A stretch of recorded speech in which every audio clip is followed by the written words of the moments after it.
Good evening, dear students. I hope you are very well and your practicing is going well. ठीक है दोस्तों, तो आज हम लोग मिले हैं एक न्यू टॉपिक के साथ जिसमें हम लोग देखने वाले हैं। ठीक है, इससे पहले मैंने वीडियो डाल रखा है, अगर आप लोगों ने नहीं देखा है तो उसको जाकर देखिए। ठीक है, और अपनी इंग्लिश को इम्प्रूव कीजिए। तो चलिए स्टार्ट करते हैं इसे। फ्यूचर टेंसेस में क्या होता है? सब्जेक्ट होता है हमारा विल, हाउ, ठीक है, प्लस ऑब्जेक्ट। ठीक है, इसमें क्या होता है? चुका होगा या लिया होगा या दिया होगा, कुछ इस तरीके के सेंटेंसेस बनते हैं लाइक दिस। सो आज इसमें स्पेशल डियर स्टूडेंट्स, आज जो है हम इसकी प्रैक्टिस भी करेंगे और इसी पैटर्न पे जो है एक न्यू टॉपिक को डिस्कस भी करेंगे, उसको पढ़ेंगे भी कि कैसे उसको अपनी इंग्लिश की स्पीकिंग में उसको इन्वॉल्व करें और कैसे उसकी हम लोग प्रैक्टिस करें। ओके, उसने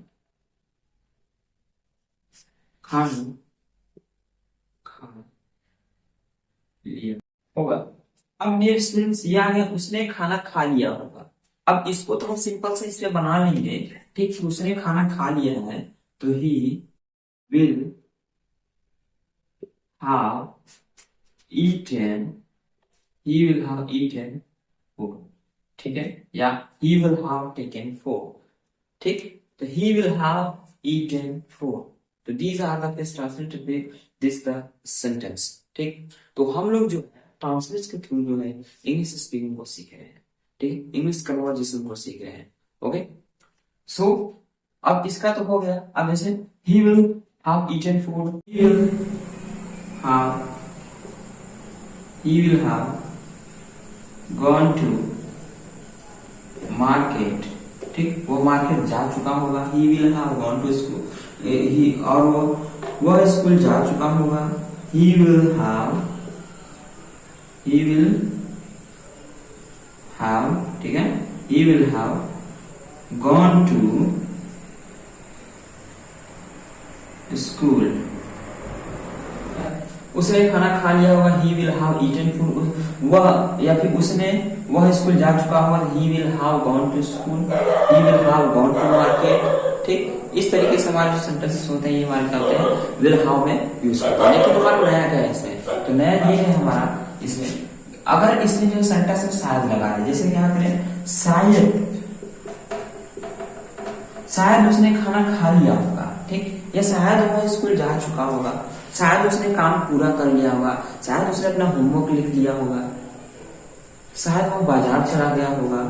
सो dear students, these are sentences. How can I translate this and how can I use in our daily spoken English? तो इसको हम लोग कैसे यूज करेंगे? तो इस तरीके के जो सेंटेंसेस आते हैं तो उसमें क्या होता है, जहां पे हमारा कोई विल लगता है वहीं पे क्या लगाते हैं? मे लगा देते हैं। क्या लगाते हैं? मे लगाते हैं। क्या लगाया है? विल है तो यहाँ क्या लगा देंगे हम? मे। क्या लगाएंगे? मे। उसके बाद जो है हैव है तो हैव ही रहेगा। उसके बाद हमारा V3 तो V3 और ऑब्जेक्ट है तो ऑब्जेक्ट। और इसका जो हमारा आता है शायद, ठीक है, चुका होगा, लिया होगा, और ये चीज होगा हमारा शायद के साथ। शायद उसने खा लिया होगा तो अब इसका क्या होगा? तो इसका क्या हो जाएगा? ही may have eaten food, he may have eaten food या फिर he उसने, ठीक, वह बाजार जा चुका होगा तो he, शायद वह बाजार जा चुका होगा तो he may have gone to market। शायद वह बाजार जा चुका होगा तो he may have gone to market। शायद वह घर जा चुका होगा तो he may have gone to home. शायद वो अपने स्कूल जा चुका होगा तो he may have gone to school. ठीक, शायद उसने खाना बना लिया होगा, शायद उसने खाना बना लिया होगा तो he may have prepared food, he may have prepared food. शायद उसने होमवर्क कर लिया होगा तो he may have done homework, he may have complete homework या he may have done homework. शायद उसने अपनी तैयारी पूरी कर ली होगी, शायद उसने अपनी तैयारी पूरी कर ली होगी तो he may have completed our preparation like the sentences। So these are structures used by these methods and the more sentences used by these methods। Okay, तो इस तरीके से हम क्या होता है सेंटेंसेस को यूज करते हैं और अपनी स्पीकिंग इंग्लिश को यूज करते हैं। ठीक है, तो अब हम क्या करते हैं, कुछ और सेंटेंसेस को देखते हैं। जैसे शायद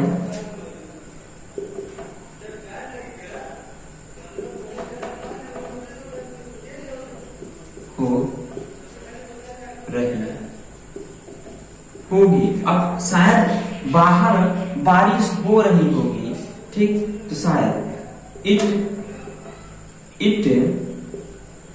में, अब यहाँ पे हैव नहीं करेंगे स्टूडेंट, यहाँ पे बी हो जाएगा। It may be raining, it may be raining outside. Okay, it may be raining outside. Next things, शायद वह लिख रहा होगा, he may be writing, he may be writing. So अब हम नेक्स्ट देखते हैं कुछ सेंटेंसेस को। जैसे मैं अगला सेंटेंस लिखूं, ठीक, यहाँ स्ट्रक्चर्स, सब्जेक्ट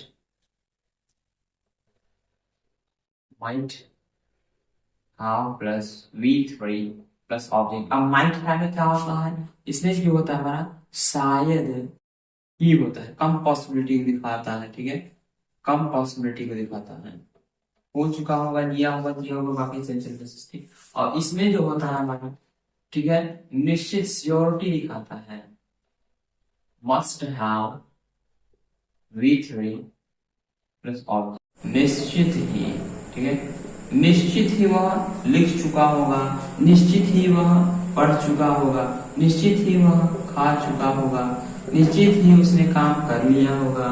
ठीक, तो इस तरीके से जो सेंटेंसेस होते हैं जो श्योरिटी दिखाते हैं, उनके लिए हम इस स्ट्रक्चर्स का यूज करते हैं। तो चलिए एग्जांपल पे इसका लेते हैं। शायद उसने, या निश्चित ही उसने काम कर लिया होगा, निश्चित ही उसने काम कर लिया होगा। तो निश्चित ही, तो he must have done, he must have done work. ठीक, he must have done work, शायद उसने अपना काम कर लिया होगा, तो he must have done, he must have done his work. ठीक है, शायद उसने अपना काम कर लिया होगा, तो he must have done his work. ठीक, शायद उसने अपना होमवर्क पूरा कर लिया होगा, ही must have done his homework. शायद तुमने अपना होमवर्क कर लिया होगा, ठीक, शायद तुमने अपना होमवर्क, शायद तुमने अपना होमवर्क कर लिया होगा। ठीक, शायद तुमने अपना होमवर्क कर लिया होगा, तो शायद आया है, तो शायद आएगा तो क्या करेंगे हम, मे हैव। ठीक, तो you may have done your homework. You may have done your homework. You may have done your work. You may have complete your work. You may have gone there. You may have play here. You may have eat. You may have eaten. You may have played. Like this sentences. Dear students, I hope you are understood very well. Now we are going to study the next sentences and then we simply practice the all sentences. You simply watch here and look it on the book.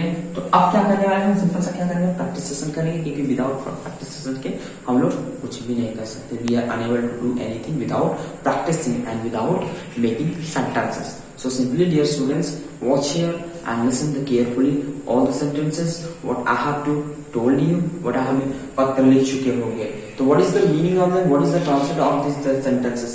ठीक है, तो पहले हम क्या करेंगे, first and foremost हम translate इसमें करेंगे. शायद तुम पत्र लिख चुके होंगे, तो यू ठीक है, you may have written a letter. You may have written a letter. ठीक, नेक्स्ट है शायद ही तुमने पत्र लिख चुके होगे, शायद ही तुम पत्र लिख चुके होगे। तो you might have written a letter. You might have written a letter. निश्चित ही तुम पत्र लिख चुके होगे। तो you must have written a letter. You must have written a letter. You might have written a letter. Okay, तो ये शायद ही तुम पत्र लिख चुके होगे, निश्चित ही तुम पत्र लिख चुके होगे। You must have written a letter. Okay friends, you must have written a letter. ठीक है, अब ऐसे ही थिंग्स हम लोग प्रैक्टिस करते हैं, सेंटेंसेस को बनाते हैं, उसको भी प्रैक्टिस करते हैं। जैसे मैं सोच रहा था कि तुम शायद बाजार जा चुके होगे। ठीक, मैं सोच रहा था कि शायद तुम बाजार जा चुके होगे। तो मैं सोच रहा था, तो I was thinking that you may have, I was thinking that you may have gone to market. I was thinking that you may have played in the ground. I was thinking that you may have written a letter. ठीक है, मैं सोच रहा था कि तुम पत्र लिख चुके होगे। तो I was thinking that you may have written later. Okay, dear friends, I hope you were understood very well. Now you are just simply practices on the structures. अगर सेशन आपको अच्छा लगे तो लाइक करें, शेयर करें।